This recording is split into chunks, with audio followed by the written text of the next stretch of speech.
All right. Hello again, everybody, and welcome to another exciting episode of The Realms. Yes, this is Zelda Universe's brand new open legend RPG set in the universe of Breath of the Wild. And just a reminder, we are our own canon. So we welcome questions, comments, concerns, things like that. Feel free to tweet at Zelda Universe, or we will mention our social media stuff later. You know, you can tweet us and stuff like that if you have questions or anything like that. Sometimes we will answer them. Sometimes we go, yeah, that really is interesting. Maybe you should watch a little bit further. Because there's mystery and suspense and all this cool stuff. And, you know, it took me 4 months to get ready for this stream to premiere. So there's a lot of world building that went on beforehand. Some announcements. We met up with a few people. Anyone that came up and met anyone from Zelda Universe at TwitchCon. We loved meeting you there. I was not there because I live in Wisconsin. Yeah. But we were actually able to meet up with friends of the channel over at Hyper RPG and actually see them face to face, which was kind of cool. Hyper RPG is again polite enough to be hosting us, I believe. They're a wonderful fan supported channel. They're doing their monthly hyperdrive today. It will conflict. They will start streaming about an hour into the show today, so you will have the ultimate decision of, do you want to see how the party continues, or do you want to watch the first hour of hyperdrive? They will be streaming, I think, for most of the day today for hyperdrive. So there will be plenty more Hyper RPG stuff, but we are always appreciative of Hyper RPG and the little bit of friendship we've been able to foster with them. I know the CEO of the company; he's a wonderful person. I know a couple of the hosts indirectly. They're all wonderful, amazing, fantastic people. So be sure after Realms of the Wild to head over to Hyper RPG and watch Hyperdrive. Beyond that, we have a new thing that we're going to be doing today that will let you, the chat, control the very existence of the party. Don't give them that power. That seems like a lot. This is a bad idea. We're going to be introducing a new thing where we will be doing polls in the chat where you guys get to pick things like what scary creature they may come across today, or further down the road, if they're exploring a dungeon, we may have you guys pick what kind of traps or puzzles they have to deal with. Or maybe a famous NPC will be crossing their paths, and you guys will get to choose who that NPC is. Things like that. They will all be done in chat. So if you are watching this hosted, you'll have to come over to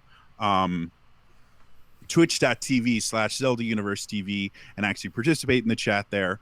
I will be starting the poll once we actually get into the meat of the game. But yes, you guys have control over the game now. Speaking of control over the game, we did do two things last week that we're going to be continuing, which is the MVP poll and the favorite moment of the game. I would like to start with the favorite moment of the game submitted by the illustrious Classy Don at Classy Don. Tagged his post with hashtags Realms of the Wild, which is what we want you to do after the show is over. Anytime before we go live next time, just tweet at Zelda Universe or just tweet with the hashtag Realms of the Wild and tell us about your favorite part of the episode, and whichever character was involved in that part of the episode will get a special legend point. Legend points are used to give these guys advantage on rolls. So if they really need something to go wrong, you guys can help, or need something to go right, you guys can help make sure it goes right. And for people like Elias, he needs it. Hey. Classy Don's favorite moment was the failure of that kid to be racist. There was, this young hunter. He decided to try and insult Aruna, not really understanding how insults work. It didn't work. So since Aruna was involved in that moment, Aruna, you have a special chat legend point. All right. We also do an MVP because Twitter only allow us to run a poll for 7 days. We started after the rebroadcast on the weeks that we don't play. But the MVP for last week was, drum roll please. That's not actually what a drum roll sounds like. They're much better at it than I am. Zulta, you were the MVP for last week. So you get a chat legend point that you can add to your total. So again, guys, keep telling us the stuff that you like. We love seeing Twitch clips and stuff like that. And it will affect the game.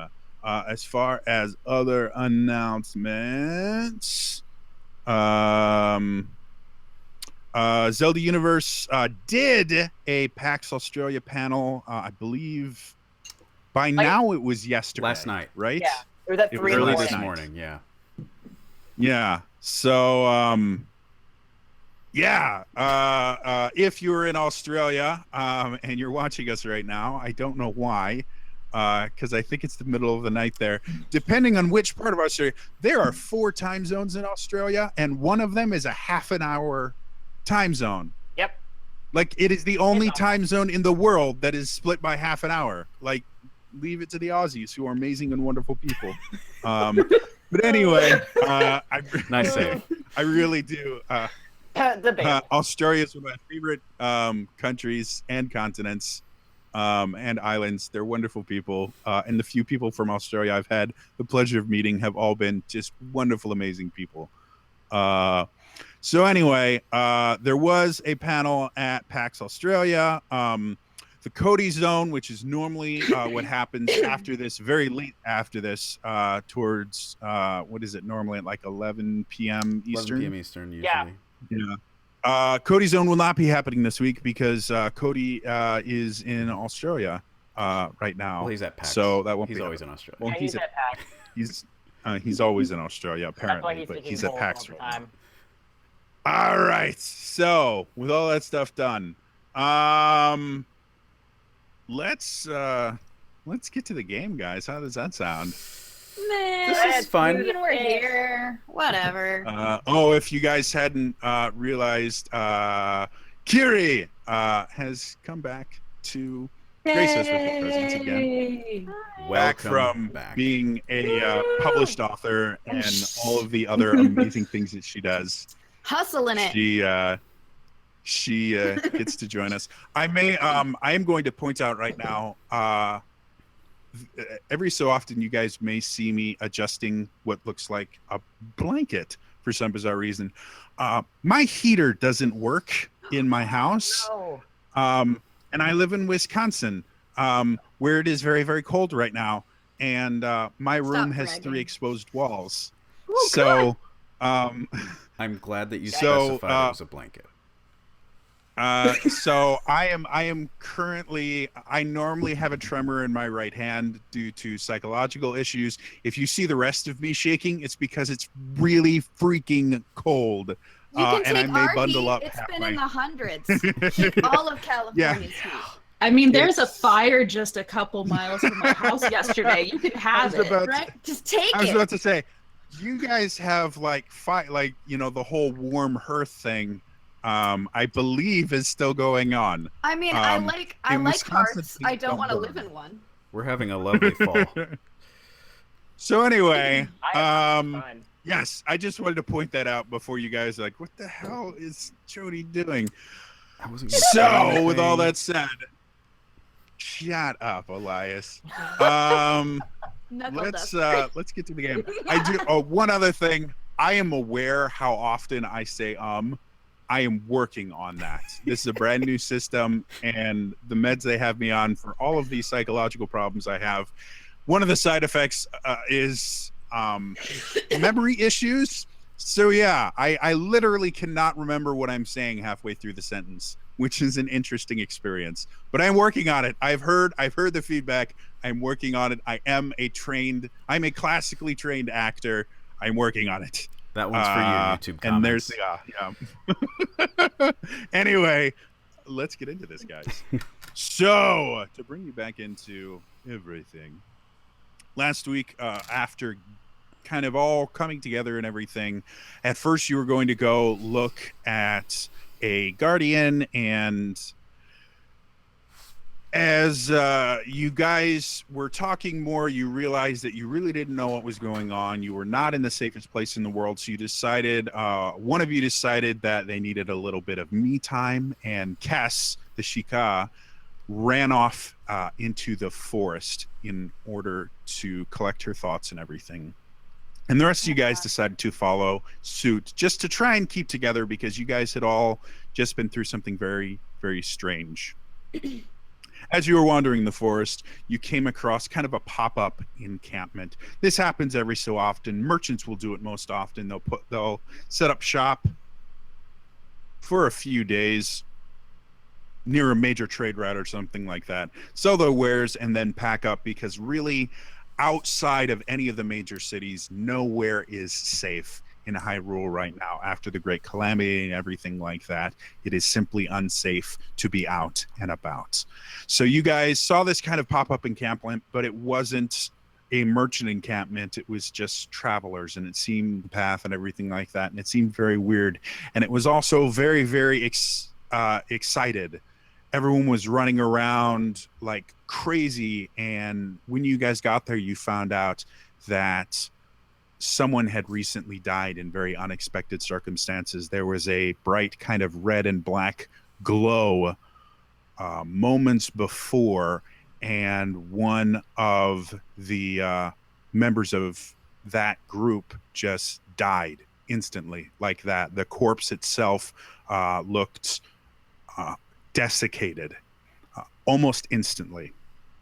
And you guys stayed around and tried to figure out exactly what happened. Both Aruna and Zulta were able to recognize that they were familiar with the person that had died. And I don't believe you guys have shared that information with anyone else in the party thus far. Neither Pierre nor Kess would have recognized this person. Kess might have. So what I'd like to do to start the game off is Kess. Kess has been kind of watching from a distance as she tries to figure out what's going on. She with was her totally here understanding. last time. She was totally here last time. You just couldn't see her. Was not trekking about the country. No. You want me to roll? So Kess, in your life, understanding things is very important to you. Yes. And what has just happened defies everything that you understand to be true. The sky is not even the same color that you remember it. You know the sky as having this kind of light lavender tint to it, and has for generations, you've been told. And the sky here is this crystal clear blue that you've never seen before. And so the sky is different, and you fell through this kind of hole in the middle of the sky, and you met a Goron that you haven't heard of. Goron venturing out from their kingdom in a very, very long time. And there was Azora, again, another race of people that had kind of just fallen back to their own kingdoms after the Great Calamity. And you had the issue with the Shadow Hunters that for some odd reason they just disappeared. And so you've been trying to figure out exactly what was going on here. And while you were kind of in the trees observing and trying to figure out what was going on, the shroud that was covering this dead body fell off of it, and you were able to see the face. So I'd like you to make 2 rolls. First, I'd like you to make a perception check to see if you were able, because of the desiccated remains, be a little bit difficult for you to actually see the body. So go ahead and make me a perception check, please. Alrighty. I did the thing. Do the thing. Submit. I don't have an advantage or disadvantage. I got a 9.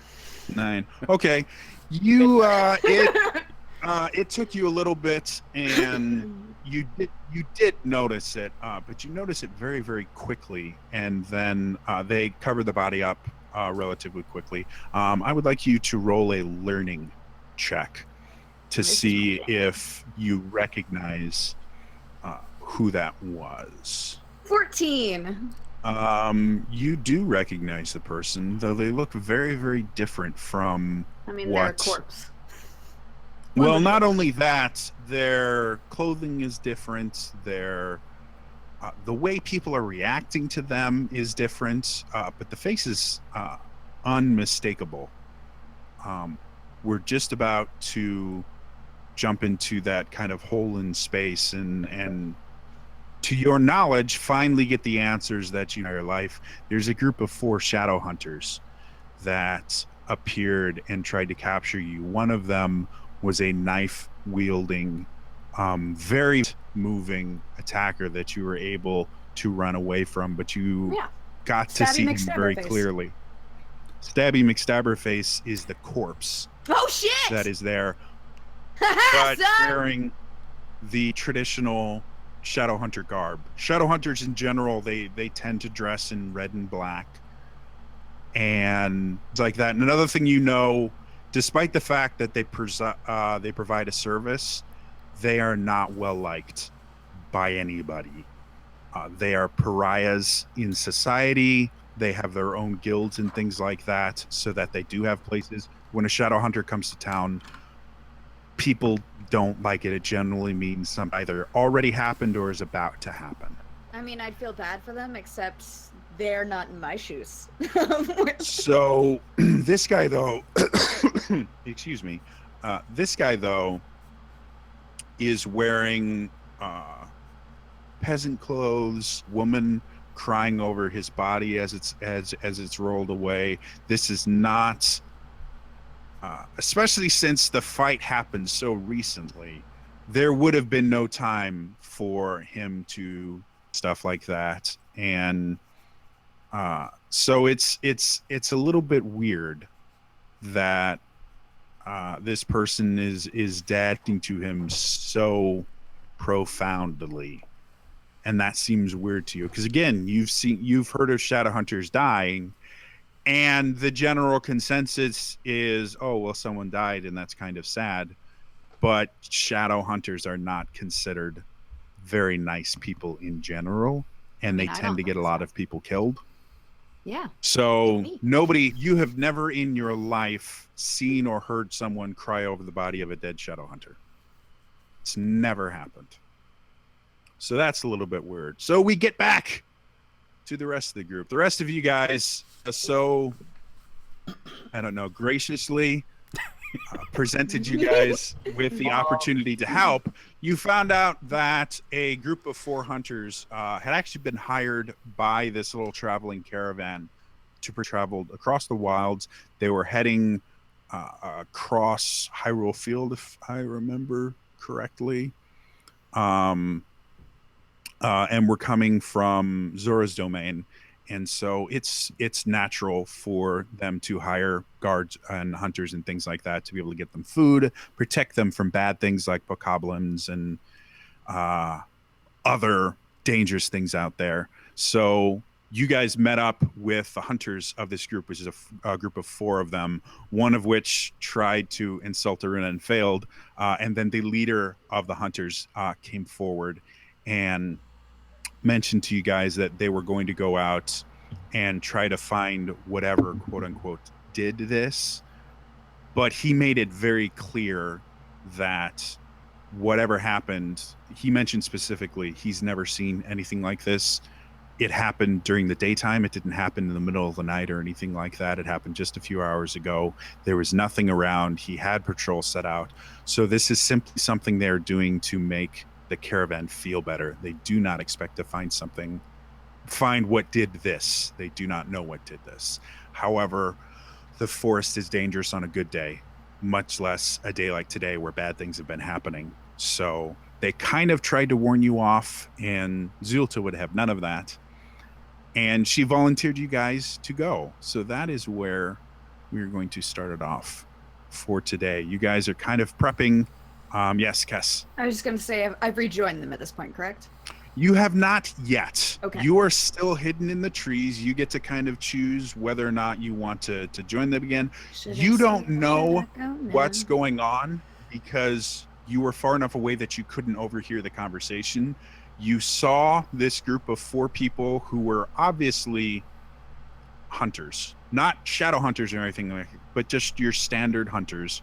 They're obviously that. Some of them had bows, some of them had other weapons and things with them, but they were obviously trained in how to use them, and they looked very comfortable being in the forest and things like that. And you're used to seeing people like that. There were hunters in your home village, so it's obvious that's what it was. You saw the Zora kind of stand up to one of the hunters. He has a very large bow.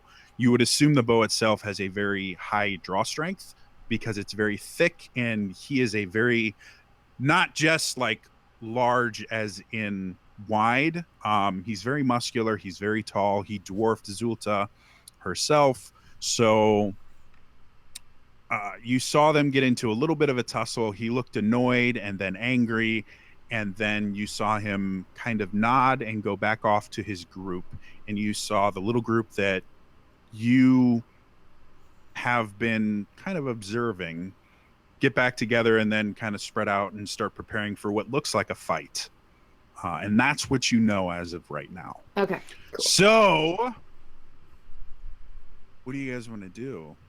Are there any preparation type things you want to do before you start heading out into the wilds themselves? Sounded like he said we had around 5 minutes before everyone was going to leave, so I just sort of made sure my device was in good shape, and just letting those nice heated rocks settle a little bit. I'm gonna put the clip on my accordion on, because the last interaction I had with this guy before he left was that I wasn't coming, and I said that I was, and he said that I need to keep my accordion quiet. So I will clip the accordion so it doesn't make any noise. Okay. Oh. Yeah, I'm still pissed off at him, so I'm just standing there proud, like I'm ready to go. I don't need to prepare anything. Gotcha. I sort of just give her a look of like, well, all right.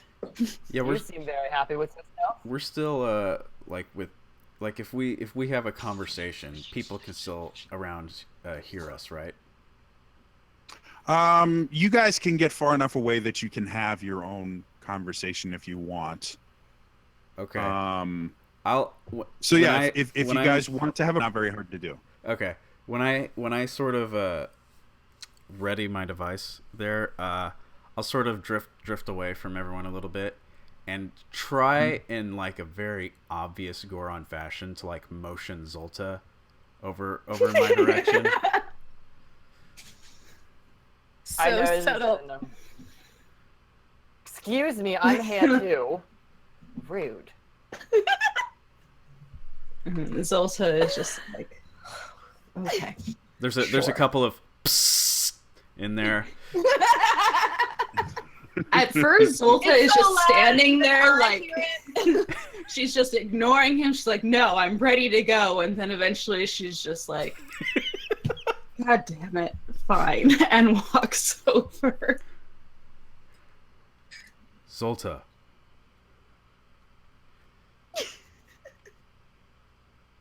Mm-hmm. All right. Should we? That didn't work the way I wanted it to. Should we talk about how the guy was the same guy?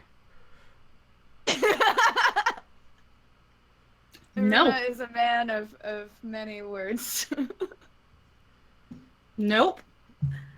But it's Not something we need to talk about. But it's really weird because like we were all the way in Hyrule Nope. Field, And then And the black Zoltan and red reaches up as stuff. high as she can, and she just like puts a finger against his lips and is like, shh. Can she reach that? I don't know, but she's gonna reach as tall as she can to try and do it. She's a Zora. Just to Zoras get- are fairly Okay. tall. Yeah, I mean, Probably you're couldn't. you're big for a Goron, but it's not that Okay. she. Yeah, right. again, you are roughly a little under half the length of your body, so even a 6 foot tall person, or even a 5 foot tall person, is going to be able to reach another like 2 up, and then tippy toes and stuff like that. Okay. She can get to your lips. Okay. Now, her hand is woefully inadequate to stop any noise from coming out of your mouth. Well, yeah. Okay. I'll It's get the simple, gesture though. You get the idea. You have been shushed before. You have never had someone physically put their finger up to your lips and go shh, shh, shh, shh. But your parents are like, Aruna, just shut up. Yeah. As No, that sounds familiar. parents are. So you've had that happen before. Okay. I'm watching this, right? Like I'm watching, like I see them go away, and all I see is her just try to put like that finger to his mouth. I'm just like, I don't even know if I even want to know what's happening, but I am very confused. Just this the look of like, what? No. So you don't want to talk about that? Because that's really No. weird, right? How about later? When?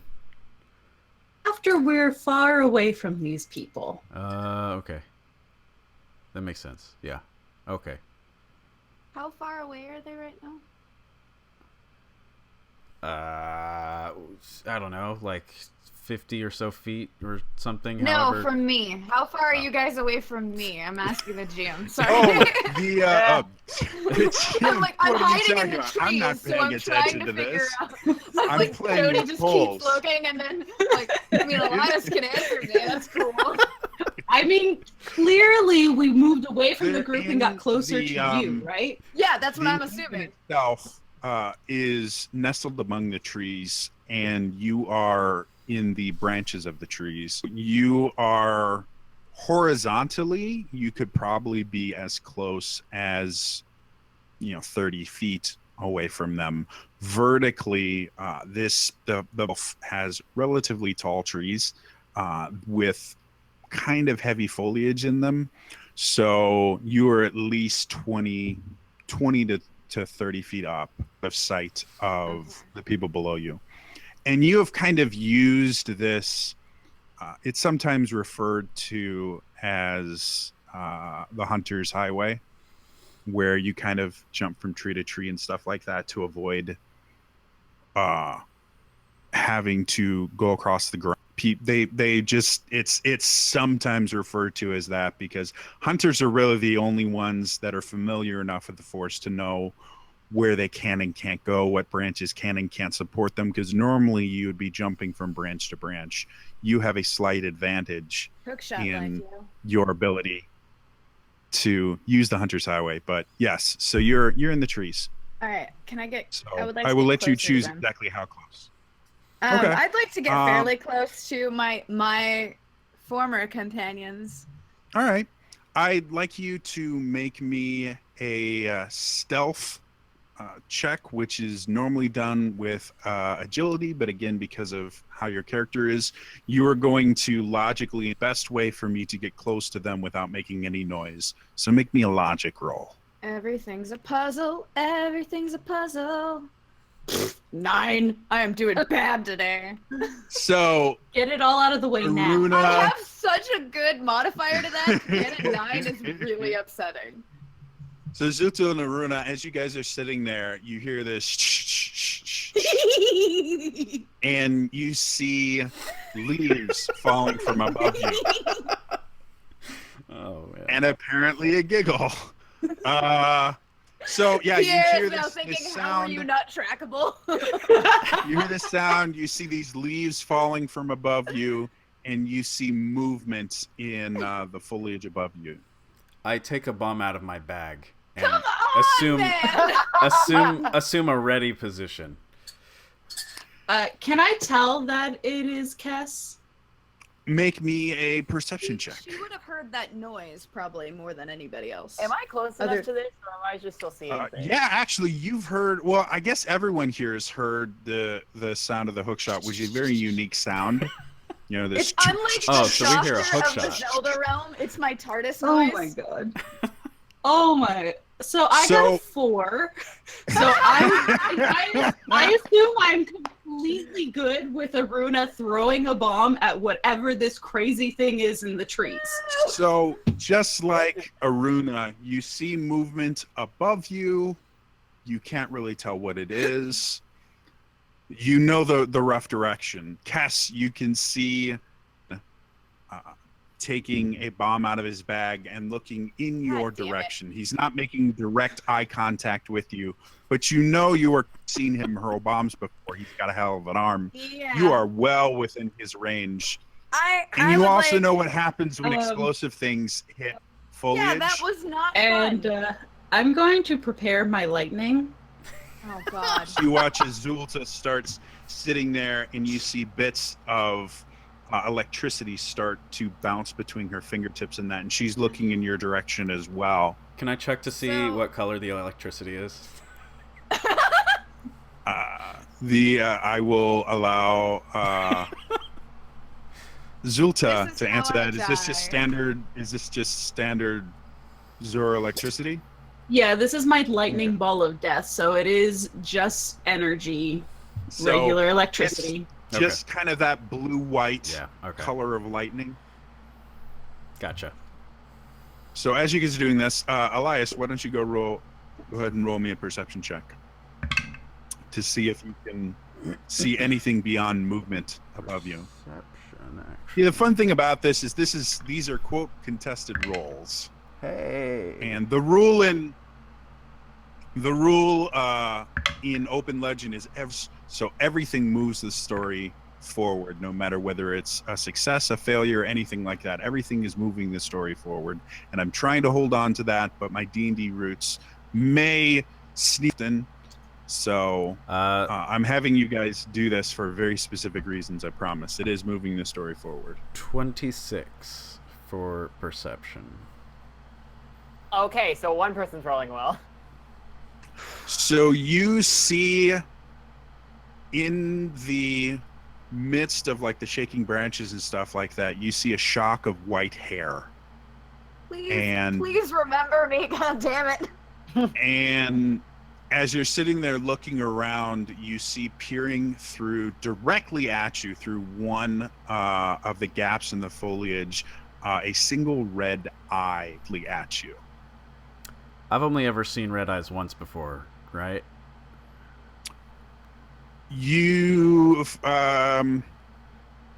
roll me a history check. Is that learning? We will learning, yes, learning. Sorry. 7. Again, I've run like 3 different systems, guys. It's fine. You have, yes, this. You personally have only seen one person with red eyes. Okay. Well then, You know more exist, Pika trait, but you have only personally seen one person with red eyes. okay. And I forget. I know everyone else did, but for Cass in particular, did she introduce her name to us? I don't know. I don't think she Did to Pierre. I don't know if I did to you because you had already gone in through to save Zolta at the time. Okay. All right. Okay. So right now, Pierre's the only person that knows her name. Pierre's the only person that doesn't know she's there. So you guys just know her as the crazy Sheikah girl. So Pierre knows her as the crazy Sheikah girl named Cass, who he can't track. Yet for some reason, What are you it's the noisiest thing going through What are these you guys doing? There's obviously something up there. well, I'll put the bomb back in my bag and it's like, I think it's our Sheikah friend, and point directly at her. I'm like, to which no, Cass is like, oh. I didn't recognize it, and my lightning is still ready to go. Put Okay. your lightning away. Good God. Cass, you see the Goron point right at you and say, it's our Sheikah friend, which normally is a very bad thing. Like, you generally would not want anyone to. So what would you like to do with this new information, Cass? You know what? I'm gonna roll with it. He said friends. I have no idea what's going on. Have you ever had friends before? To be fair, no, I really haven't. Aww. I'm gonna hook shot into the branch below me and use it to kind of lower down all Spider-Man style. Okay. So you guys watch Guys? Sheikah just slowly lower herself upside down with the soles of her feet clasped. You start hearing this ba-da-da, da-da-da. You don't know where from. That's all I can say before we get a copyright claim from Sony. That is the one piece of music that I just wish beyond all hope and reasoning would die. Of Spider-Man that has to keep coming up in every single stupid movie. It came up in the intro to Homecoming, and I'm like, please just write a new Spider-Man theme song. Teen Batman theme songs. Why can't we have a new Spider-Man theme song? Better than Spider-Man 3. Spider-Elf. So as she lowers herself, the rest of the group there kind of looks at her with suspicion and stuff like that. And again, Kess, you're used to when people see you, bad things happen. So the fact that suspicion, you are already in a defensive position, but after they kind of look at you and they watch you Spider-Man out of the trees and then kind of land there, they go back to what they're doing before. Outside of your home village, this is a brand new experience. She's going to mutter something like, fascinating, pull out a little field note thing and write notes. Is this upside down? Yes. Okay. So I have to ask, it takes two hands to pull out something and write on it? Let me show you. All right. She's just gone full spider elf and is holding on with her legs. So that's perfectly fine. You're sitting there. You have one hand Handwriting's and gonna you be see so her, bad. and she seems very used to doing this. Like, I sort of feel like she would be all the time. writing, like, either Yeah, on her that or does on not- whatever she's repelling against. Does not surprise me in the least. Dun, dun, dun. And I was like, it's actually still, it's not that hard. I love the fact.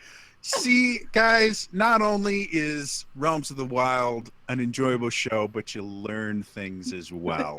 You learn so many things. This is how Kiri writes. This is how she writes books. It's Yeah. true. Things upside down. Yeah. Book 2 Zolta of the finally Terramare stops her Chronicles. lightning, by the way. Okay. Good. So you guys see Cass, she comes down. She looks defensive for a moment, and then she starts writing. What would you guys like to do? Where did you go? I was checking things out. This is very different. It's kind of exciting. What's up with you? I saw a body. That was weird. Oh yeah. Did you see the face? That was really weird. I did see the face. And I have yes, no Cass idea what you're Cass talking is this excited because Cass does the Neither thing of, do like, I, Pierre. I have no idea what's going on, and that is really exciting. Oh, Pierre, did you not see the face?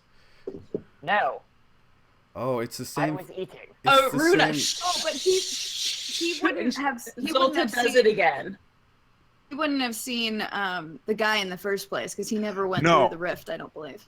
Pierre would have, that- even that if he saw face the would face, not have he been- would. It wouldn't have meant anything to him. It simply meant something to you three because all three of you saw it in the other realm.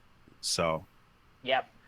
Pierre, the face. Stuff and the stabby and the No. Pierre, do you know what they're talking about? I have no idea. I have genuinely no idea. I do have also no idea about why when you left, you didn't leave any tracks. Be you Oh, that's hiding? an old trick. An old trick. It's really hard not to leave tracks. I've tried. You're also like literally a great deal heavier than me. Like I said, it's really hard.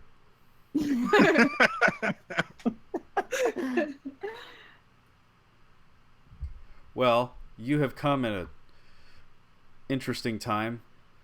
Zolta and Kind of Pierre have conscripted us to go chase a monster that we're not sure exists. So, Fascinating. What's this monster? We don't know. No, have no idea. I Oh, we believe did you less. Pointing at Zelda, just I believe you left.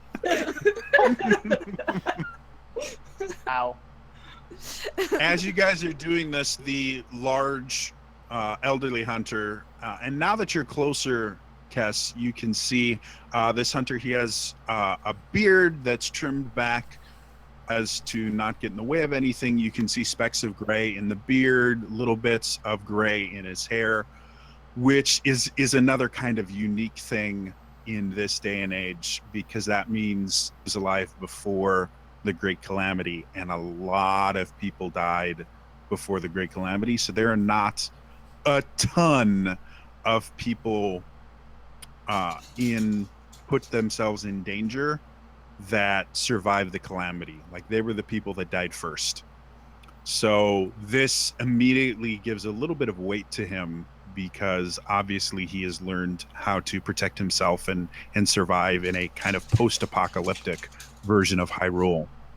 So he comes over and he's like, I see you, friend. Hi. And he comes over and he does something that you don't recognize from people doing it, but do recognize from the studies that you've done. And he presents a formal Sheikah bow, which is another thing that sets you off, because again, people don't do that. You were when you found the information and you were caught by your mother practicing it, to forget that and never do it again. And so this this Hylian coming up and presenting a formal Sheikah bow to you is very, very bizarre. And he's obviously a hunter. He could hunter with the fact that he's elderly. It looks like he very much knows how to handle himself in the wild. And yet he shows you a great deal of respect, not only to you, but to your heritage, with something that you were under the assumption was just lost information. Like, people had specifically buried this information. So he gives a formal Sheikah bow and goes, will you be joining us? Cass is gonna have a total geek out moment of like, oh, and then also does the bow back. She's never got to do it because when she got caught, she got in trouble. I was very excited about that. Yes! I have no idea what this is, but yes. And he looks at you and then comes over to you, and he gets very close to you, not enough to invade your personal space, but enough to let you anyway. to have a bit of a mission. I'm going to assume you didn't hear the conversation I had earlier with your, let's call them friends.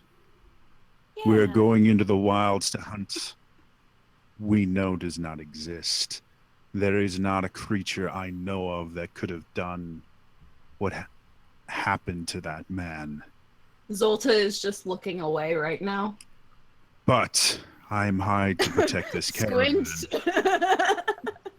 with my hunters, and if going out to hunt a creature that we know doesn't exist will make their lives easier and make it easier to move on, then that's what we... However, there are dangerous things in this forest. We know our way around, and we know, most importantly, when to fight. My responsibility is to protect this caravan and to protect these hunters, not to protect a group of people who have thrust themselves.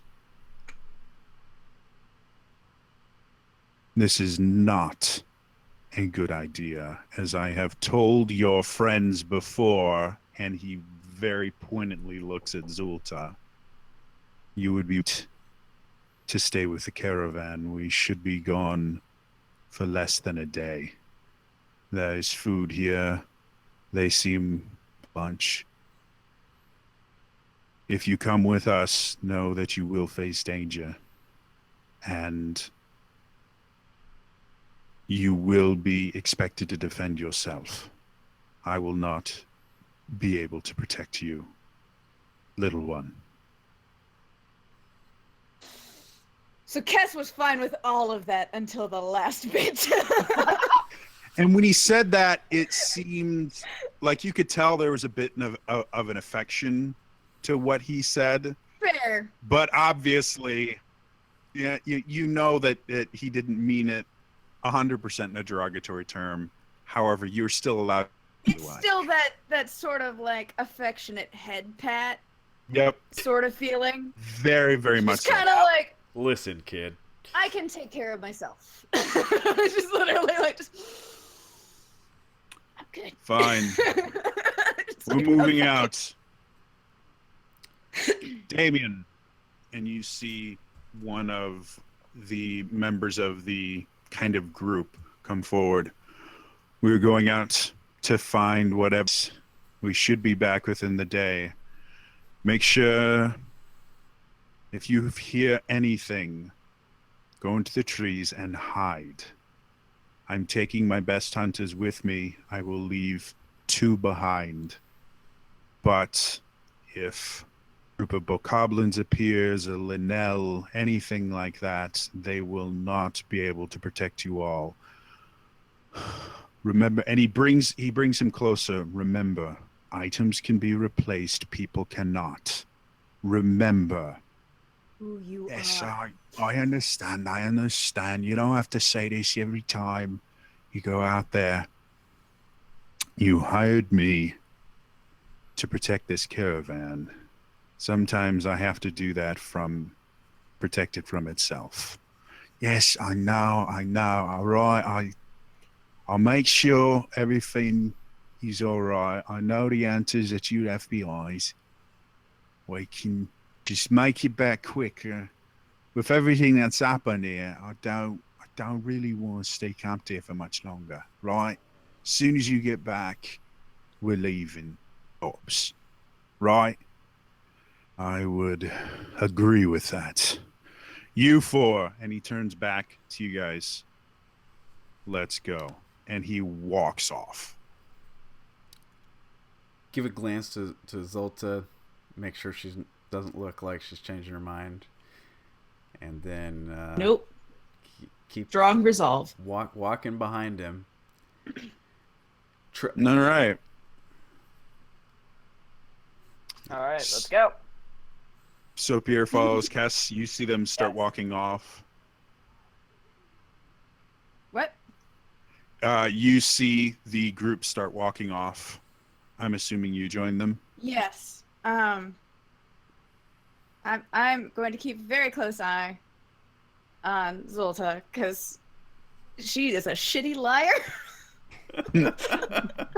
Actually, in theory, I am not a shitty liar. If we If were you'd rolling, If you'd like to kind of see if you catch on that she may be being less ingenuous than she appears, I have to actually bring up a character sheet really quick because I can't remember what I'm not great at deception, but if it's acting, my presence is great. It would not. It would be deception. So yeah, I'm a shitty liar. Wah, wah. Just in that conversation, it was very like, oh, I totally believe you. Yep. What is your perception? Just your natural perception score, Kess? My natural perception is only a 2. Okay, and so your natural deception is a 0, Zolta. Mm-hmm. I'm gonna say, just based on how you phrase it and everything like that, she doesn't need to roll. She can tell. You can't tell what the truth is, but she's used to reading people well enough that okay. I think I'm doing a great job of lying. I am great at this. I've had too many people lie to me growing up that I just recognize it really well. I'm like, I'm sure that's what happened, Mom. So Zolta gets a confused look on her face. Mom. So I'm Zolta. as you guys start entering the forest, you notice the hunters themselves spread out in a very deliberate pattern. And you know of them. There's the older gentleman who has that very large, very strong bow. There's another one who has what looks like a version of an English longbow. And he seems to be hanging back the furthest. There is another person, the kid, and he travels with simply a sword and a shield. And then the last person who has a crossbow, just a very standardized crossbow. And he tends, and he is a little bit ahead. So you see them break off in what seems like a defined and practiced maneuver of just kind of spreading out and starting to go on this hunt. What would you guys like to do? I'm in the middle of the group, trying my best to become untrackable again. Okay. Go ahead and roll me an agility check. Oh boy. Hey, that's 4. So you guys watch as Aruna sits there and starts like stepping as lightly as he can, and as he does that, he's like, "Oh look, branches. That means I won't branches because they won't." And you just hear this crunch, and then pile of leaves slush, and leaving probably the easiest to follow trail you have ever seen in your life. Well, I'm walking in his tracks.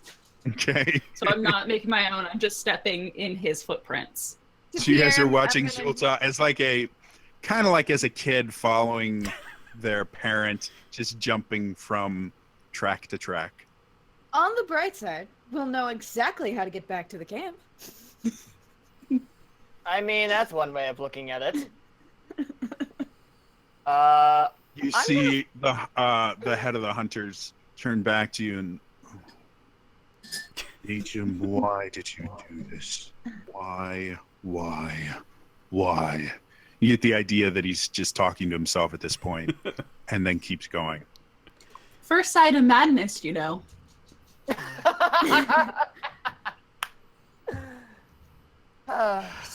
So I would like some whoever is kind of leading your group, I would like you I guess to at this point make it's Aruna. I think it's Aruna. Are we all jumping from his footprints? Possibly. Please say yes. I feel like Let's do it. Kes would see you doing it and go, "That looks like fun." I guess I'm leading up the rear then. Okay. So Runa, I'd like you to make me a perception check. Oh no! Oh no, this is a bad idea. Oh, perception? Okay, hang on. This is good. This is good. God. This is good. Probably good. I'm concerned. That's 25. Oh, wait, 25. wait, no. Wait. 28. Okay, we're good. So in Open Legends, all dice explode. If you roll the maximum amount, you get to roll that die again and add that to your score, which is here. And that's how you can get a 28 out of what's your actual a D20, which was a 19, plus a D6, which was a 6 and a 3. So yeah, so Maker D20 bless plus us. 1D6 can equal 28 in Open Legend, or 41, or 72, which are other numbers I've seen rolled in Open Legend. So, Aruna, your preferred environment. However, you are watching them, and because of your mother did that, you were constantly sneaking out to kind of watch her, and that one of the things that you learned to do is to notice abnormalities and to notice the things that will the precursors to something appearing. You know, there's you don't, when looking and for danger and things like that, if you're looking for the item of danger itself, by the time you see it, it sees you. If you look for the signs that that item creates, then to prepare for it ahead of time. So as you guys are going with Aruna, dum, ba-dum, ba-dum, ba-dum, he does seem to be leading you guys in a very specific direction. And you guys still have that feeling of kind of wrongness in the air, but he seems to be going in a very specific direction. And you notice he starts to veer off from following the hunters themselves and goes in a slightly different direction, because Aruna, you start to see signs of something even larger than you, it looks like, tramping through the forest. Remind me, I just type "bull" and it repeats the message, right? Poll results. I don't like the sound of this. This is just to remind people, you can continue to vote in what these guys are going to find when they're going out there. I'm not going to say what is currently leading. You can see what's currently leading. Please vote in the poll to figure out exactly what it is that these guys are finding. And so you see what seems to be hints of something much larger than even you, having kind of blazed a trail through this recently. Like it takes a little bit for you to notice that there are some trees that are bent at odd angles. You can see some scrapings of bark and things like that, like something to them. But they've started to heal in that. So something has gone in this direction and it has piqued your interest. You guys have been traveling for about an hour or so. As you start to break off from the group, Beecham goes, "Psst, hey, where are you going?" I'm gonna like overplay a bit when I like discover something's wrong, like pick up random twigs and like study them. Like, oh, yeah, okay. Like pick up dirt and smell it. You can see he's completely unconvinced by this. And I'm just gonna be like, just looking at you like, dear God. I'm just gonna after a while be like, something really big came through here recently. Like bigger than me, and that's pretty big most of the time. Well, kind of always, but most of the time. But yeah, look at the trees, and I'll point out everything that I actually found. And so he comes over and he starts looking. He's like, "You're right. However, of the things I know that can make something like this, none of them are things we want to deal with, and to my knowledge, do what we saw. So I would recommend that we avoid that direction as opposed to going straight towards it. Again, this is dangerous." Gonna sort of just like sprinkle the rest of the dirt that's in my finger to the ground and be like, I think you're right. Jeez. All right, so you guys hear this entire conversation, and you see Meacham, as he called himself, come over to Aruna and kind of dissuade him from going in. And again, you guys still feel that overwhelming kind of feeling that the world is wrong. It's especially strong for Kess and Pierre, because even the sky isn't right. And Elias, you did kind of get almost that pulling sensation from that direction previously from Hyrule Field, but then you kind of focused on it and it's like, well, not really. Maybe it's just me wanting to something like that. I don't know. And so after hearing Meacham go, yeah, big things are normally deadly, you go, wait, and you start kind of following him, and you guys start making a wide kind of swath around that to avoid it. Can I fly so I can get a little bit higher so I can see maybe like what's above?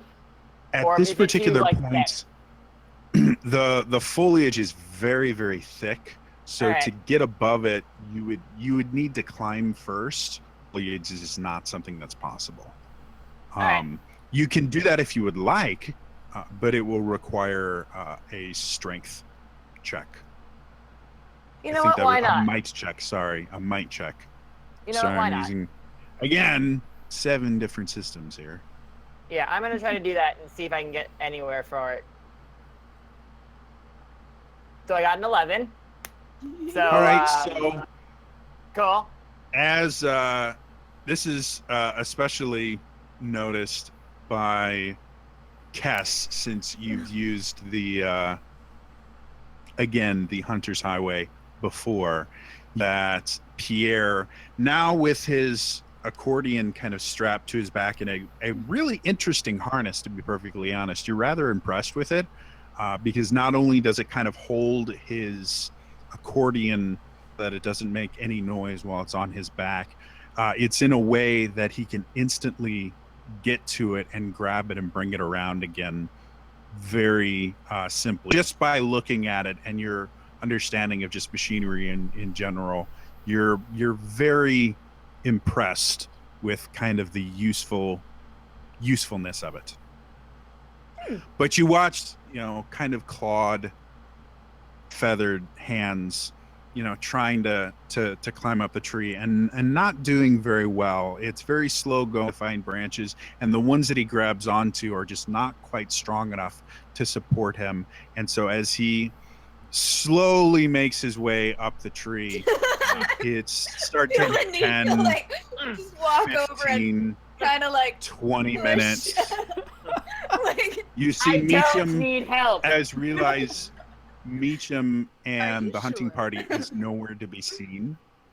Oh, great. They have disappeared in the forest, and you guys are now alone in the center of this forest. It takes you about 20 minutes to get up to the lower boughs that can actually support you. And if you were to spend another maybe 5 minutes, you could get above the tree line and fly around, just so complete here that all you would be able to see is the tops of trees from above, unless there was a clearing or something. Like you would be able to notice from above clearings and glades and things like that. As far as anything beyond that, you've got nothing. You wouldn't be able to see your friends anymore or anything like that. And unless you heard something, you would have no way of knowing unless they found a way to get a message to you somehow. So it is up to you, but you are currently in the lower branches of a tree. Well, I guess there's no point. I'm gonna jump down. After all of that. I didn't say I was good at it. So he Dignity, comes down, always and dignity. right as he's about to hit the ground, he kind of flares his wing and slows his fall just a little bit, so he lands very gracefully. And I land, and I sort of do this sort of grand gesture with my wing, so it's very I guess overly showy. Pierre is very much like that. He's got a bit of a bravado, so he's got this very dramatic thing. So he's just there, and he comes down and Awkwardly. bows and does this little bit of a show. But You're again, a lot now you better guys than coming can down than going up. Yeah, Zolta just raises her eyebrow unimpressed because she did just witness what he tried to do climbing that tree. I'm not You proud guys of it, have- but hey, I tried. Cass is guys going to have not- awkwardly clap, but like after a long pause of like, are we supposed to? He bowed. No? Okay. So you guys have now noticed that you are no longer within eyesight or earsight or anything of Meacham or the rest of his hunters. They have shit, simply we got disappeared. distracted. You are in the middle of the forest, and Aruna has left a trail that a blind man could follow. So you know the direction back to the camp, but you don't really know. You guys have kind of been focused on following Aruna. You've been following Aruna and things like that, and you've been looking for something, kind of keeping track. And then the whole thing with Pierre happened, and now you guys are alone in the woods, which all of you know is not the safest place in the world. What's what to do? I think we lost the hunter group. They were just slowing us down. I don't see him anymore. Well, slow it. So I want to just kind of sidle up to Zolta and just be like, so you're a completely ridiculous and frivolous person, right? Is that loud enough for all of us to hear? Oh yeah. Yeah. Have you looked at yourself, miss? You've been very bubbly about everything, and it's a little concerning. Where are you going with this? I mean, would that be an accurate statement? Depends on where you're going with this. It's not how accuracy works. I'd hate to admit it, but the goal I guess accuracy must mean something different up here on the land compared to under the sea, so. Okay, see, here's the thing. I don't think you are, which means going after a unexisting imaginative creature would be completely out of character, which kind of tells me by logical deduction you know more than you're letting on. Really terrible liar. And trust me, I have known some terrible liars. I'm insulted by this, and Zolta actually is insulted to be called a terrible liar because of course she's not. She is a wonderful liar. And I'm like, I don't know what you're talking about. Shifty eyes. The eyes. Well, here, let's try it. Hey, Zolta, tell me a lie. Oh, Aruna, You And are as so you do smart, that, Aruna. you find like a rock nearby that's mostly kind of covered, buried underneath the ground, and you just kind of sit down on it, kind of waiting. I'm gonna be able to tell if she can lie, and so you kind of sit down on this boulder-ish type rock. It's gotta be kind of big for me to sit on it, I guess. Yeah, again, it's a big old rock, covered in moss, stuff like that. Probably been there for a while. And she turns to you and says, I really want him to believe this, so I walk over to him and I look him in the eye and I put my hand on his shoulder because he's sitting on a rock, so I can probably do that now too. And I go, Aruna, you are so smart. go ahead and roll me a deception check. Oh, I want this to fail so much. I hope it does, just for the scene. Like, just from, 10. Aruna, I would like you to roll me a perception check. Oh, he's been doing okay at those, so. Don't roll high, just for the One scene. time he'll fail it and they'll be like, yeah, she's telling the truth. I either want him I to really succeed or really fail. 14. It's obvious to you. Like, she comes over, she's incredibly condescending. She's like, you are really smart. Kind of like you would tell, like, you when you were younger, you had, your parents go, oh wow, this is so tell me what this is a picture of. I know what it is, but I want you to describe it to me. so that you can, So so that I can appreciate it as much as you did when Aruna you drew is my it. preschooler's drawing. Iruna's very torn right now because he can clearly tell that she's lying, but at the same time, what she's saying is true. So he's just sort of like scratching his chin a little bit and be like, I don't know. Maybe she's not a liar. I don't know. This is You win this round, just Zolta. Put Aruna in an existential quandary.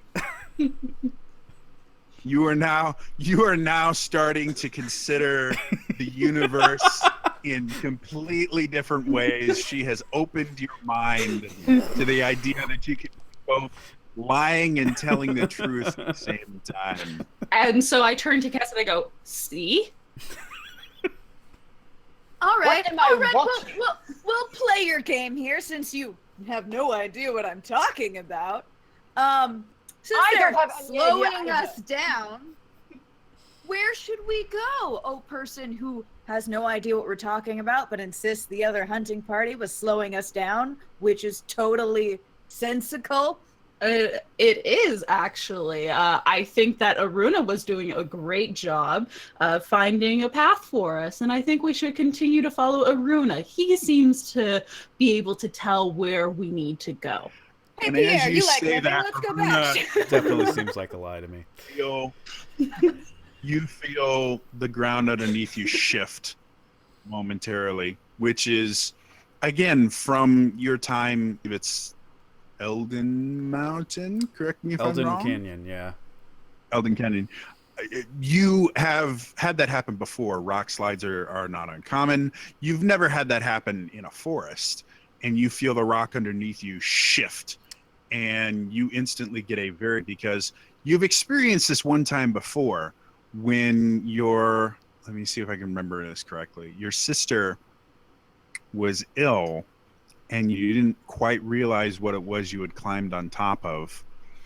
And then Yeah. the rocks beneath you shifted. It's a familiar Bad things sensation. happen. And so as you guys tell me are that was sitting your there, stomach? you start feeling the ground start to rumble and things like that. And you see this look of dread appear on Aruna's face. Aruna, you have a split second because you recognize this instantly. You've seen this once before, but it was a pivotal moment in your life. You will never forget it. Yeah. You have a split second. What do you want to say? I'm going to not say anything, but quickly just look at the rock that I'm sitting on. See if I can find what I found before, and if I can't, I'm just going to just straight up punch the rock with the blast basher. Okay. I would like everybody to roll for initiative for me. Oh crap! So this is what combat is in Open Legends, and I actually have to, Master, I would have this already open. Whoops. Where do I find my initiative again? You can just click it. On your character sheet, it should say initiative. Just click on it.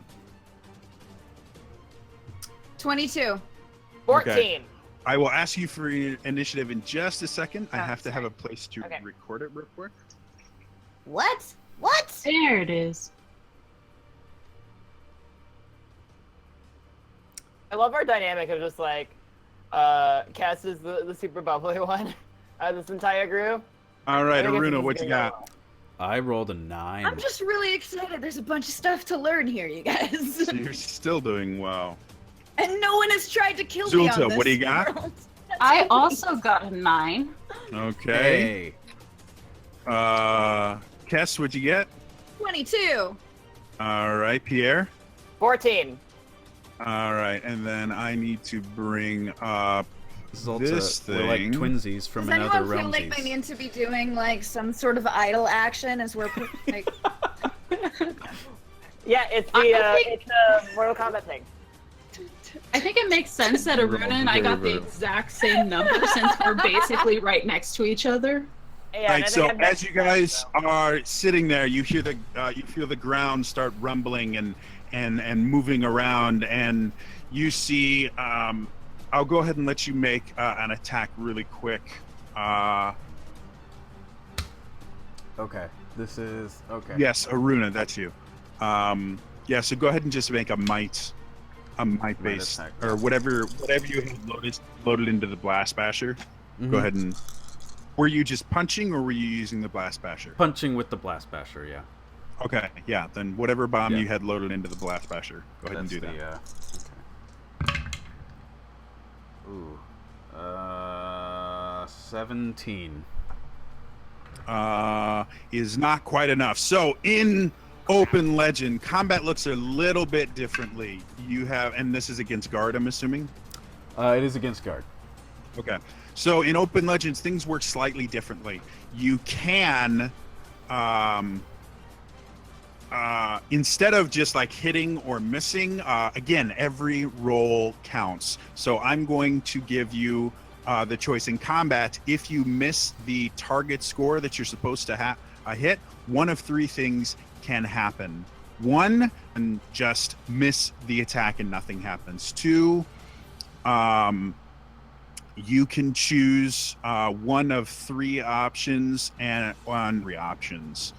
for the creature to do. So I am going to ask you, do you want to miss or do you want to choose? You can either do 3 damage, invoke a Bane, or move 15 feet without provoking an opportunity attack. If you choose one of those, the creature gets to do that as well, though. Yeah. So what would you like to do? I think I'm gonna do. I will sometimes give them this option, and there will be other times where I will just narrative what's happening.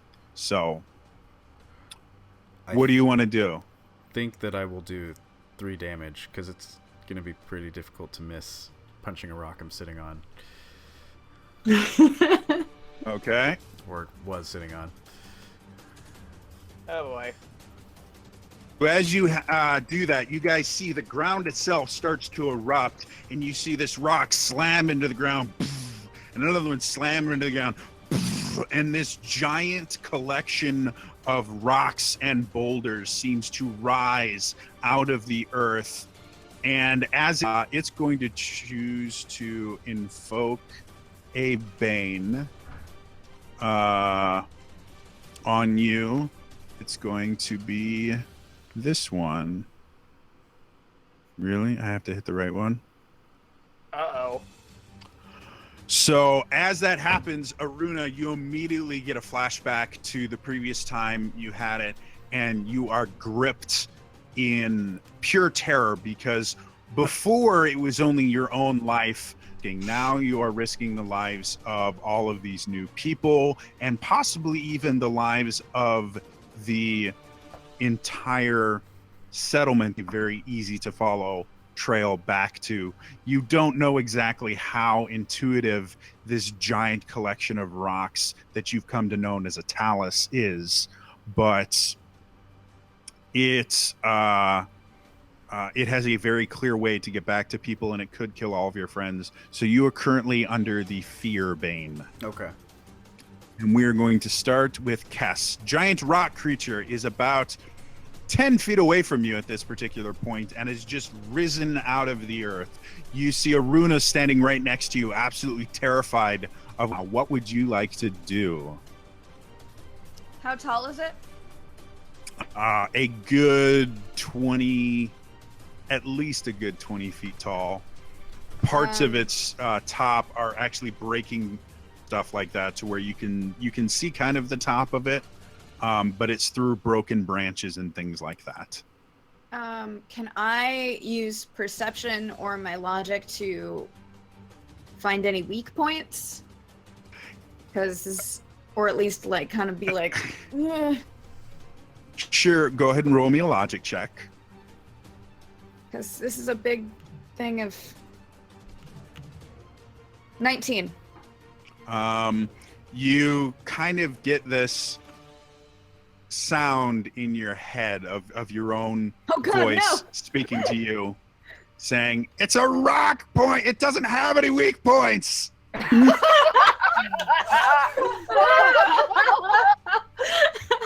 wait, Somebody he think said the that. exact quote is, "It's a rock. It doesn't have any vulnerable points. Get off the line, guy."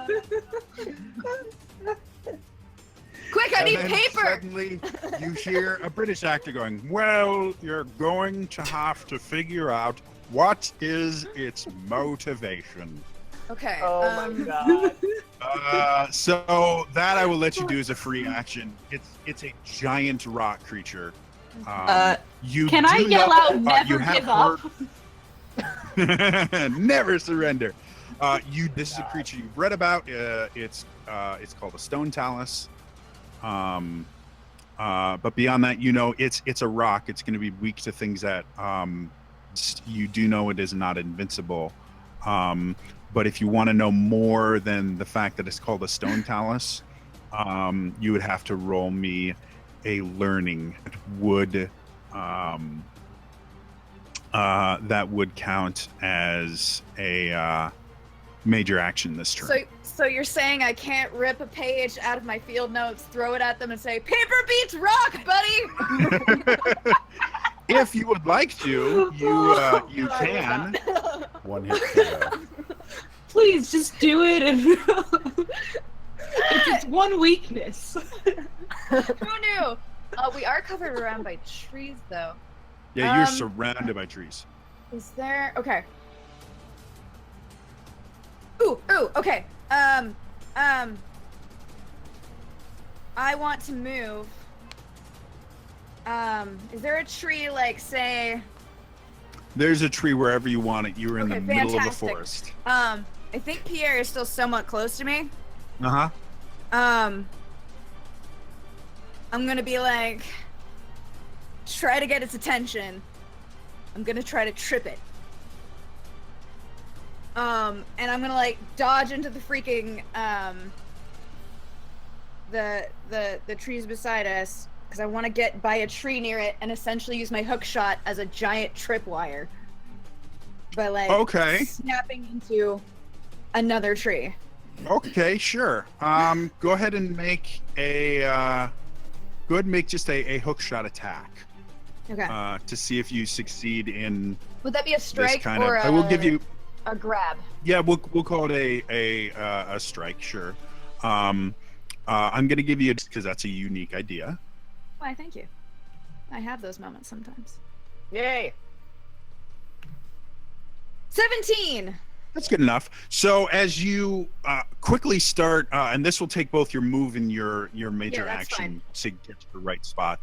So the first thing you do is you sit there and you point your hook shot, and you guys watch her go, chung, and she falls very quickly. She immediately goes to the other side of the talus and shoots her hook shot behind it, but instead of traveling, you watch her arm into a low-hanging branch and just hold it, and you watch the chain itself become taut, and you see her kind of like Captain America holding the I'm all the Marvel helicopter. heroes. You're just you're sitting there and holding, and the hook shot wants to pull you towards it or pull the tree towards you, and you are letting neither happen, and the chain itself is taut behind this creature.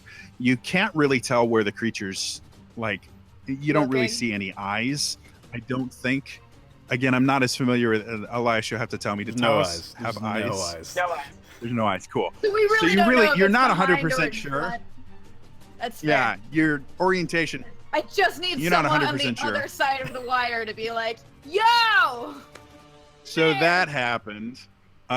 Next up is going to be Pierre. You see her do that, and you see a giant rock monster. What do you want to do with your turn? I just want to say that the idea that I had thought was going to be dumb, but now it's a great idea for what Kes just did. I love that this was is caught on. So my original plan, which was a bad idea, was I'm going to play the accordion to see if I can just, calm the situation. But now that I see that, Pierre is mine. He sees what Kes is doing, going, "What are you?" And then it clicked, and it was just like, oh, I know what to do. And he unhooks his accordion and says something as an attempt to, one, maybe try to calm it down, or at the very least, get him to notice me and come towards me so he can trip over the chain. Okay, so I believe that would be technically a provoke bane, which you can use presence to do. A button for that, just roll me a presence check. It'll be against its resolve, which apparently, okay. You guys don't know this, but, resolve full a rock monster is going to be. Rock monster! 14? It does. It just barely meets the resolve. So now he is focused on you. You see the entire kind of body of this thing shift and look at you. Not anyone else. Again, there's no eyes or anything, but body language. You can see these two kind of longer oblong boulders are now both faced at you. You can see it starting to wind up. You got its attention. Major action. Do you want to move at all? Can I fly while playing the accordion? You cannot. Damn. That would have been great, though. Can you imagine the visuals of a bird flying over a town and just using your wings and you play the accordion using your wings? It would. Damn. I definitely remember that. If you had another way to fly, you could, but you have to flap your wings to fly, and you have to use them to play the accordion right now.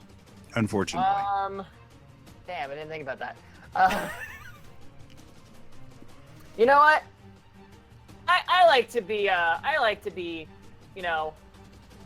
good and just keep with the music. I'm gonna try to just stay and just see what happens, but I kind of call over to Kess. I hope this works. Okay, so he's staring down this giant creature. Aruna and Zulta, you guys simultaneously start acting. I will let you choose who is going to describe their action first, but you will actually be doing sleep. So who wants to tell me what they're doing first? I can only do one thing this round, and that is run in the opposite direction of that talus. Okay, so you watch as Aruna just books it, running back down the path. As he goes, this giant creature takes a swing at him. You're gonna take a swing, and normally would be an advantage, but because of provoke, I have to remember how provoke worked. Disadvantage 1, because I think it's a -2. Or at least that's what we're going to call it for right now, because I'm an expert at this brand new system that is just released. Oh, yeah. 16 versus guard. My guard is 16. All right, so you take 3 damage as you're running away, and it just smashes you, and you kind of study off your feet a little bit, and you just let the impact push you into a roll as you start going. Now, at the end of the turn, the ability to resist the Bane as a free action. Now that is just what, a d20? It's a straight d20 roll. I believe it's 10 and above. Yo, I rolled a 20 on that d20. You theoretically, all dice explode. You could roll even higher, but it doesn't matter because it's above a 10. 25. 25. Cool. That Bane has been twice. So what is double your speed? Double my speed is 60 feet. You are now 60 feet away from it, and you are now getting to the point where you are under control of your own actions. Zulta, you have just watched Aruna hooping. You sat on it and just punched it with an explosion, run his ass away. What would you like to do? I'm going to use him running away as a distraction to throw lightning at this creature. I don't think it's going to do anything, but you never know. We have a lot of rocks in the water, and, when the lightning hits, things just happen and a lot of things die, so maybe I'll be able to scorch it or something. Okay, You might be able go to ahead split it and in half. and make your Lightning attack roll. sometimes does that. 19 versus guard. 19 versus guard. It just barely meets above it. So again, the minimum amount of damage you can take in Open Legends is 3. So it takes another, and math is hard. Math is so you hard. guys watch as Zulta again starts conjuring these blue-white bolts of energy and fires it in the direction. As it hits the creature, you can see a little of the main body become molten and just kind of fall off as the electricity smacks into it and does a little bit of damage, but it seems to kind of shrug it off. Do you want to move at all? Like, I can make lava cool. And yeah, Okay. that's it. So you're That needs to good. be absurd. It is time for the rock creature, who is going, doesn't actually have to move. He is going to just turn towards Pierre and attempt now, or actually, he is going to take a sweeping attack that hits all 3 of you guys. Oh, great. With one of his giant rock arms. Well, this Does first that one, movement maybe put him a little closer to that tripwire? he actually doesn't move, he pivots. He seems to have an incredibly long reach, and so because of just how large he is, he just makes this large sweeping circular motion and a runa in it. So this first one is going to be against Pierre. Oh, crap. 31 versus guard. Oh, that hits. That's I have a All right. 16. So as he hits you, 31, that takes, do math for me. Is that 17 damage? I believe so. 15, that's 15 damage, 15. sorry. Thank you.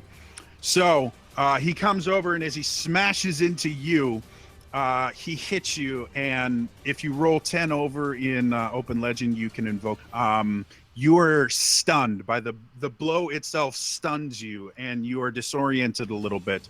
On your next turn, you can do either a major action, a minor action, or a move, but you can only do one of those.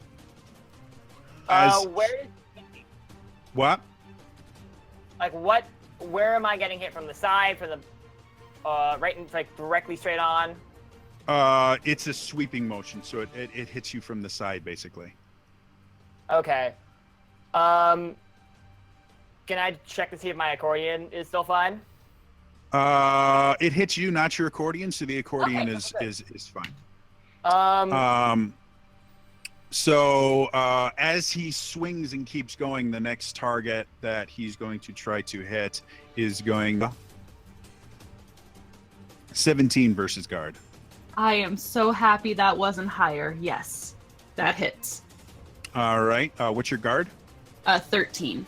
13. So- All right. So you only take 4 damage as he sits there and he swings, and you kind of dodge out of the way as good as you can, but you get clipped by it, and you realize that this thing is just pure rock, and when it hits, it's going to hurt. Kess, as you're sitting there, this thing coming towards you, and you're trying to brace yourself, it takes a swing at you, and I'm kind of in the trees. Do I get a slight advantage? oh, you were on the ground. Oh, So does a God. 42 hit your guard? I might be dead.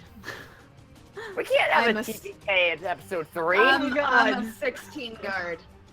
Okay. So someone do math for me. How much? I cannot do math right now. How much damage That's is 26. that? Okay. Are you still conscious? No. Okay. So the I bane does not matter because none of his banes do anything. am. So you I guys have an watch. 18, so that You guys- takes me negative.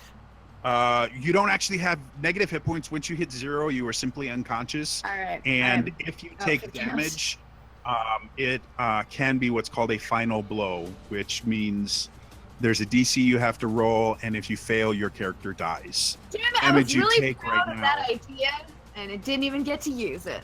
However, Alright. because of what happened, you were holding on to the hook shot when it happened. As you were rendered unconscious, you let go of the tree branch and just bing 25 feet away to another tree at the base of this tree. So you technically moved because of it, because your hook shot no longer had something holding it, but there's no longer a tripwire this creature, and she herself is unconscious, kind of crumpled on the ground. So that was that. Then it's his turn again, and he's going to make another big. He comes around with his other arm, and not seeing with Kess being far enough away that she's not really a threat anymore, he's only going to take a swing at Pierre and Zulta. So we're going to start with Zulta this time. And that's actually advantage 2. No, fail. Or no, it doesn't. It just reduces disadvantage. It doesn't give advantage. Are you kidding me? So 21 versus guard against Well- you, Zulta. Yes, that hits. Okay, but it's not 10 over. No, it's not 10 over. All right, so he hits you, and again, you feel the air knocked out of your lungs, and you're not feeling particularly good about what's happening right now. And then it comes around. Pierre, 16 versus guard. That just that's my guard. Okay, so you take, again, 3 damage as it comes by, and it kind of grazes you, and again, you can feel bruises starting to form as this creature has just hit you guys really hard. It goes back up to Kess. Kess, you are unfortunately just unconscious right now. But no, like that, you are dreaming peacefully of a world where people offer you formal shika bows, and while people look at you strange. So it's kind of pleasant. However, Pierre, you are there. You, because of your stunned, you get to choose a major action, a minor action, or only one of those. You cannot use all 3. Can I say something I would like to do and see if it falls under one of those 3? Definitely. So, Pierre has this mentality that when it comes to combat, he tries to up or use music, unless someone hits him first. So, as he's sort of like getting to grips, he sort of he sees in like a Kess like fly across the road and then like land near a tree, body limp. And I just sort of shoot like over at the stone talus and say, well, now I've tried. And he's still holding his accordion, I guess. He's going to throw his accordion sort of diagonally and then sort of go like in this motion, and from release 2 if you guys know like the Riddick series, the Ulok knives that Riddick has just come like shing out of the accordion, and the accordion flips back and lands in his pouch, and he just sort of holds it out there, just waiting as like a preparatory thing. I would love to also try to get like to go from there and like parkour on the trees to get to like, the top of the rock to see if I can even just like hit anything from the top, because he can't hit me if I'm on top of him. If you had movement, you could do that. You can, as part of your action, you can just try to attack him. As far as getting on top of him, you can't do that plus attack because of the I'm stunned. stunned. Well, let me try to attack then. Okay. At least I can do that. If you are inflicted with a bane, like stun or anything like that, you can use your movement action to resist it. In this particular instance, if you were to use you would, and did resist it, you would get both your minor and your major action back for this turn, but you still wouldn't be able to move. Next turn, you would not be stunned. If you fail it, then you've just used up all of your action for this turn. So I will leave it to you. What would you like to do? Will I still be able to at least get my knives out regardless? I'll say you can get your knives out regardless. Cool. Then let me try to resist cool enough. this bane. That's a cool thing. All right, so go ahead and you click on any one of your defenses, and it'll roll your resist roll for you. So click on guard or resist. I'm gonna pick guard because that's a higher score. So the bane is removed. Yes. So you sit there and you're struggling. You're just very foggy, and then everything is clear. You've just seen one of your allies, and you've seen this happen before. You've watched your allies go limp with a giant creature, and you know what happens next, and you're not going to allow this. You pull the daggers out. You can take attacks at it right now. You technically, if you wanted to, you could sustain action against it, or you can ignore it. Since it's making these big, broad, generalized sweeps and hitting everyone it can, it's not having any effect on it because the attack includes you. Yeah. So if you want to use your minor to sustain it, you can. Otherwise, you can just drop the provoke. I'm gonna drop Okay. the provoke. So you still have your major action. Do you want to attack? Let's attack. All right. Then go ahead and make me an attack roll. Remember, because you're dual wielding, you make that with advantage 1. Advantage 1? Okay. Yep.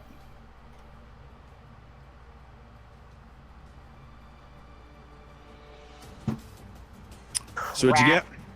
5. All right. So again, you get the choice: just miss, or you choose one, I choose one. Miss. I'm not getting hurt.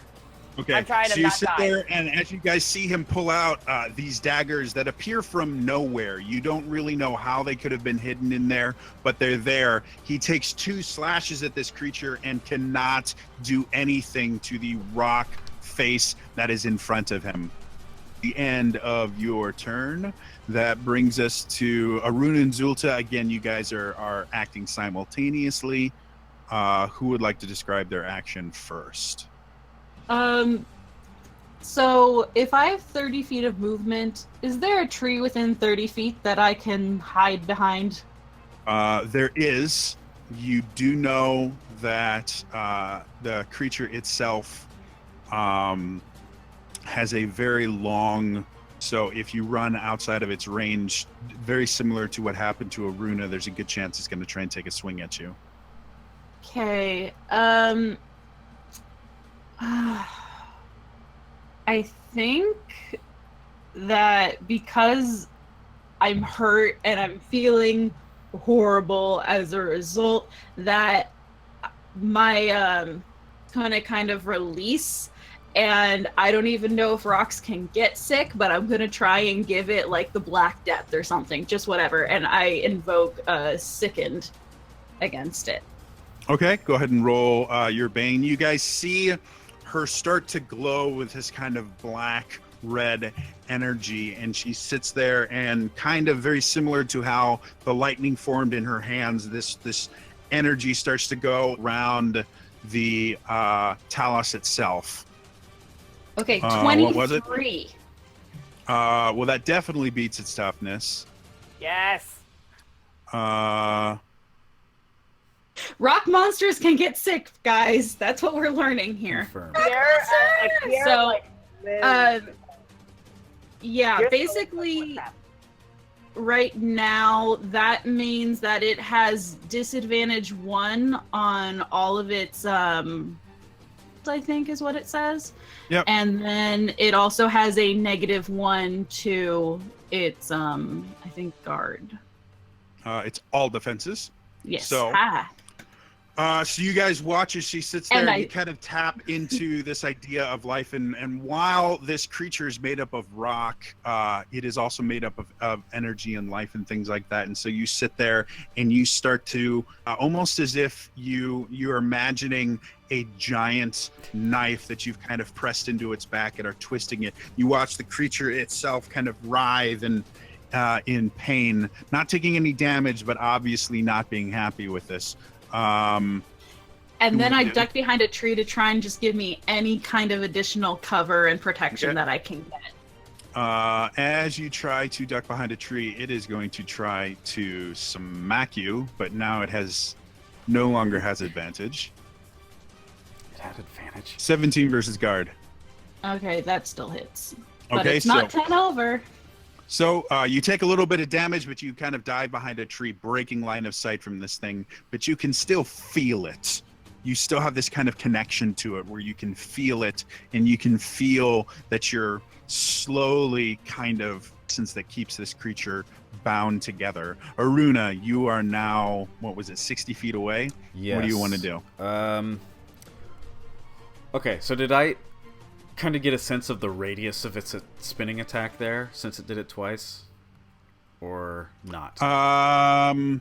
Not really. You were running like a bitch, and you just turned around to watch it hitting your friend, standing near it. Your friends were within roughly about 10 feet-ish 10 feet, okay. of it. Okay. You know it hit them there. As far as the furthest out it can reach, you don't know. Yeah. Okay. Well, I'm pretty sure I can't throw a bomb 60 feet, so I'll close 30 feet. Your range for your bomb attacks as far as throwing them is 50 feet. 50? So, yep. Yeah. Okay. Which tree, like, Kess got, like, chained to a tree, basically, with her hook shot. Mm-hmm. Is that on my side of the talus or not? She's on the opposite side of the talus, about 25 feet further. Opposite side. So totally on the other side. Great. Side. Okay. I appreciate that was a concern. Even if you end up hitting me. Yeah. And Sheikah. Yeah, okay. Let's just let's just throw a bomb. Say time for round 2. And just try to before you do that, roll me a learning check really, really quickly. Learning? Yeah. 18. All right. You've fought and defeated one of these things before. You know it does have a weakness. But it is on the side that Kess currently is. Dang it! But generally there is something on the back, which is how you killed the last one. Mm-hmm. Okay. So if you can find a way to get there, you probably could have fun. Okay. However, go ahead and make your attack. You can't see it from where you are. Yeah.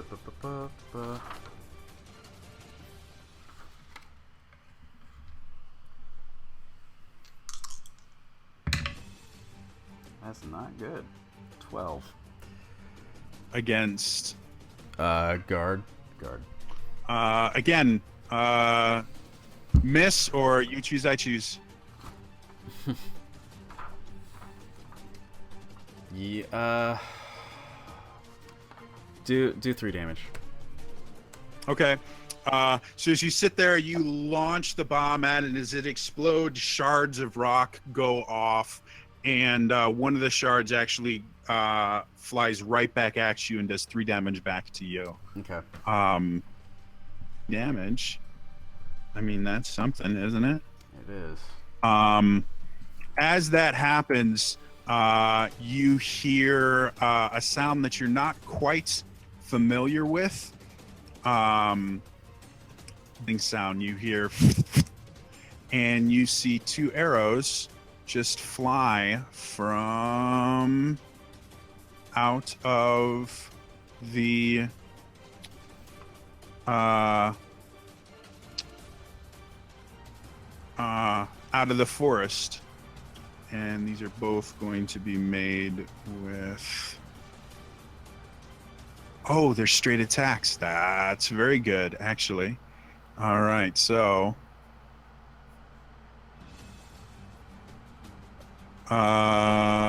doesn't, so he takes 3 and this takes 3 is all he's going to do.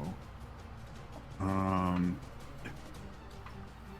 right, and then a second arrow shoots out, and he does the same thing again, just trying to do whatever damage he can to it. And you hear the voice of Meacham go, "Quickly, get out of here!" You don't know where he is, but you know from somewhere in the forest 2 arrows came out and shot this thing. That is the end of his turn. It is time for the rock creature. The rock creature, getting shot twice in the back, turns around and in the general direction of the arrows, seen as that's the thing that has done the most damage to it. But it is massively slow. I am both excited and pissed off that they have shown up because I am the only one unconscious right now. No. After that whole thing. And he goes around, and then you see him punch a tree. And he's going to try to hit Meacham. And he does, and Meacham himself is now feeling pretty beat up. If I remember correctly, he does not have a ton of hit points right now. I'm totally looking at the wrong screen. We're screwed. Yeah.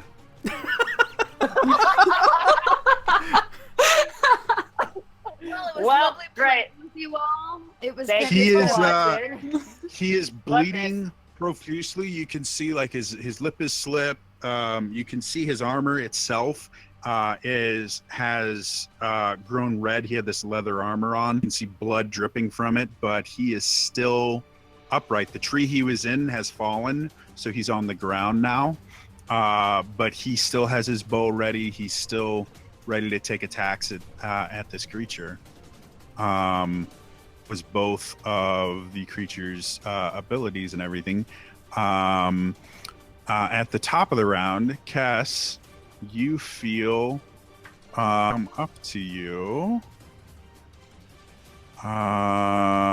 And it is Woozy as going heck. Well, going to try to.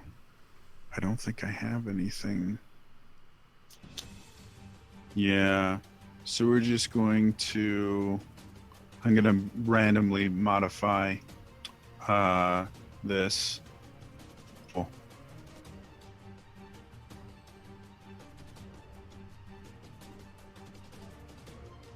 Such suspense. Sorry, doing stuff on the fly. Holy crap. Yeah, you regain.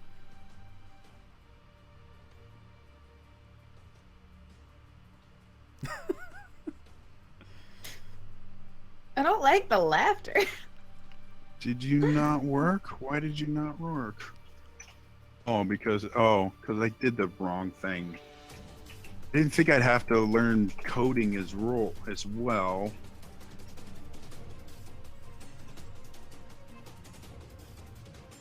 This is like the part in an RPG video game where you're trying to figure out what to do, so there's just like 5 minutes of idle animation. You have 4 hit points, and you are conscious now. At the beginning of your turn, Kess. So you see a young boy with a sword and shield, with the shield kind of slung on his back and the sword there, and he's been waving smelling nose, and that's been enough to kind of wake you up. And he goes, "You need to get out of here. You're not going to be able to kill this thing. Run!" And then you see him start to disappear off into the forest. What? But it is your turn. What would you like to do? Probably throw up. Okay. Use my major action. I'll to let throw you do up, that please. as a free action. I just sort of feel it's like a. All right, I'm good. I'm cool. So you have 4 hit points. You're currently prone, so if you spend half your movement, you can stand up. Otherwise, what do you want to do?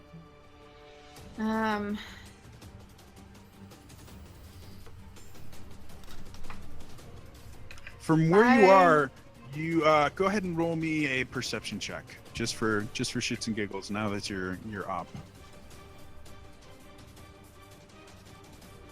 I perceive 14. Ah! You can see on this rock there is something kind of glittering on its back. It's relatively small, but there is almost as if there's something on the back of the. Beyond that, you got nothing. I lost like all of that. You Cut out. all right, we'll say this again because technical difficulties are awesome. You do see on the back of this creature, because it ran past you, you can see on the back of this creature a precious gem or something glittering towards the upper top of its quote-unquote back. Beyond that, you can't really tell, but there's something glittery. That's the only thing that this creature, all the rest of it is just like rock and moss. How far away is it? Let's say 20 feet. I want to shoot my hook shot at it. Okay. Oh, Go ahead and make a. It's a attack. shiny thing. If you're aiming for that, I'm gonna go ahead and. I'm content with going by it since there's moss. Logically, I should be able to hook onto it and get on its back. I don't need to pull it from the thing. If that makes sense. So, are you? I guess the question I have I want is, to go are you? onto it. Oh, you want to get on it? Okay. Yeah, 'cause there's no make way a- I'm gonna be able. There's no way I'm gonna be able to grab the stone. It's probably too small. But I want to see what the crap that is. And Okay, it's sure. the only thing that's buried in like a very uniform thing. I'm like, that's important. All right, go ahead and still make a hookshot attack because it's going to use the same roll, and Not the grab. it just won't. You could use the same basic roll. I mean, I think it's a, probably the same thing. I don't even know if it. It's a logic roll, so Okay. Fair. you. 26. Woo! All right, you. Kess wakes up. Boots. Meh. Yeah.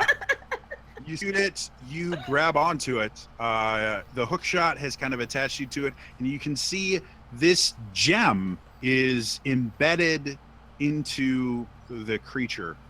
And it is definitely a part of the creature. You can see the stone itself kind of grows from this gem almost. It's connected to the gem, but the gem is obviously looks kind of akin to. Well, I should have to help me out with this. Would it be a diamond? It's just sparkly ore looking thing. Oh, okay. I'm trying to see if I have. They are precious gems, though, right? Yeah, but not any specific kind. Could be. Oh, Could be okay. anything. So it's a precious gem, and it's obvious to you from the fact that you are on this creature now. It is obvious to you that it is the rock is kind of growing gem. Like you're right next to it. No perception check needed. Okay. That was your major action. Okay. If you want to try to move, you can, but you are attached to this thing right now. Move, no, but I will take out one of my daggers. Okay. With my free hand. So as she sits there, and you guys have seen Meacham sitting there bloodied, holding himself, Kess has regained consciousness and now riding this creature, and Aruna has kind of come and shown up to the party, Zul behind a tree to hopefully prevent her from being attacked, and Pierre has drawn some unseen blades out and seems a very different person from kind of formal person you've been seeing thus far. That like is that. actually where we are going to end it for tonight, unfortunately. Tonight? So, out? I had no idea. Sorry, I didn't realize that jukebox, you can actually pop it out in its own separate window in Roll20. So anyway, thank you so much for everybody that thank you for voting in the poll, stuff like that. We're going to continue doing stuff like that. Thanks. Other ways you can interact with the show, please tweet at Zelda Universe one of your favorite moments of the night, either with a clip or you can just describe it. Any character that is involved in the moment that gets the most likes is going to get legend points from you guys that it can use to give advantage on rolls and things like that. Obviously, if Elias had any legend, or if Elias had used the one legend point he had, he might have been able to do better today than he did. Otherwise, the other week we will not be live, but we will be rebroadcasting this episode. So if you missed any part of it, you can watch it then. The video on demand on the Twitch channel will be available literally right after we go offline. So you can watch it whether you're a subscriber or not. Go ahead and do that. If you want to know, we do run this every other Saturday starting at 9 a.m. Pacific time, which is noon Eastern time, and I hate time zones, so please join us live if you can. The video in its entirety will be uploaded onto the YouTube channel. That is youtube.com/ is that just Zelda Universe TV? Zelda Universe TV, youtube.com/ Zelda Universe TV. So if you want to see this on YouTube, you'll be able to comment there or see any of the other shows they do. Things like they have a weekly Zelda news show. Help me with Amanda's last name. Amanda Van Hyle. Van Hyle, there we go. Hosted by Amanda Van Hyle, that talks about all these different Zelda news and cool stuff that's going on. So definitely subscribe to the channel. If you want to subscribe to the Twitch channel here, you can. All that money goes towards them being able to host their website and for all of the fees they have to pay for to run a fan site like Zelda Universe, hosting costs and the programs they use to keep in touch with everybody. So please feel free to, if you want. If anyone wanted to find you guys on the interwebs, where would they find you? I will start with Aruna, the MVP from last episode. Be at Iruna the Goron. Elias, where can people find you? It would be at Elias Thompson everywhere. I do stream Tuesday nights here on this channel and stream Wednesday nights at Winecraft Wednesday. Wine plus Minecraft. It's a fun time. All right.